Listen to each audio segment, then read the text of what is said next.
After setting up the report, we can preview it, no? So click on File and then Print Preview Report. So this is our transfer section. Okay, so ito sa aning gamyon para makita nato tanan. Okay, so mo ni atong frame for our transfer section, and you do another frame for your longitudinal if dili sila parehas. And then so this is our data, general info, material info, nodal info.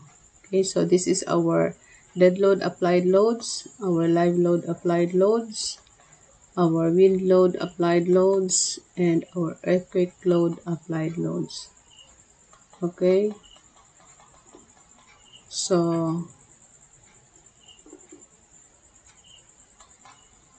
balik ta sa atong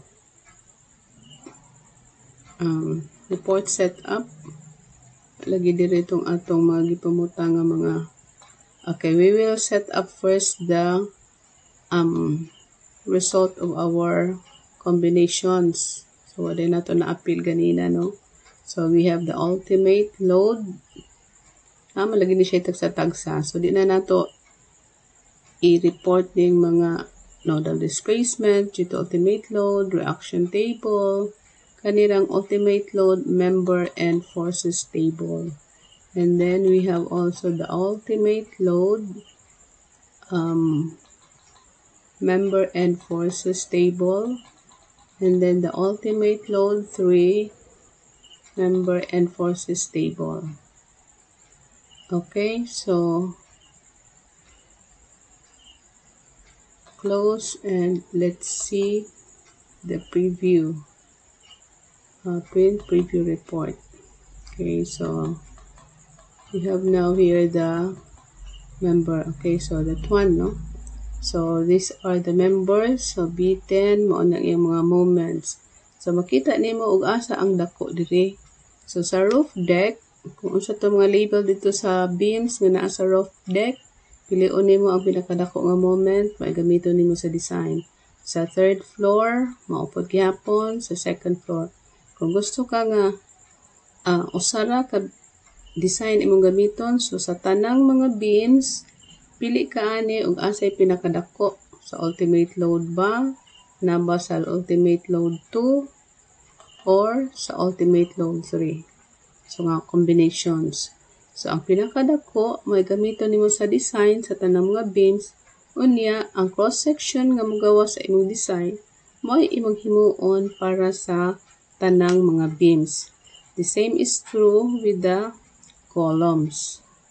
Okay, so sa mga C dire ug asa datong naay pinakadako nga moment sa tulo ka combinations, mao toy gamiton nimo sa imong design. Now, when you compute for the loadings, you assume the cross section of the beams and the columns. Okay, so unsay mogawa sa imong design kung ang mogawas nga section mas dako kaysa imong gi-assume nga section, mag-analyze kag usop. Meaning, nakuwangan mag-dead load ang imong computation. So, kung ang imong na-assume nga section is dako kaysa ning gawa sa imong design, so okay ra na, no? So, it means nga ang na-applied nimo nga dead load is sobra pa kay gawas man nga gamay ang imong cross section sa imong final design. So whatever are the cross sections nga imong nakuha sa imong design, i-reflect na to sa imong plano, no?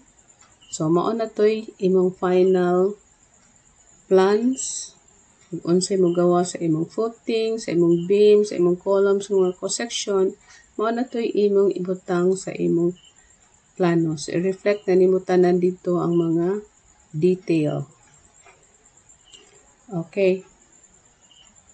Thank you.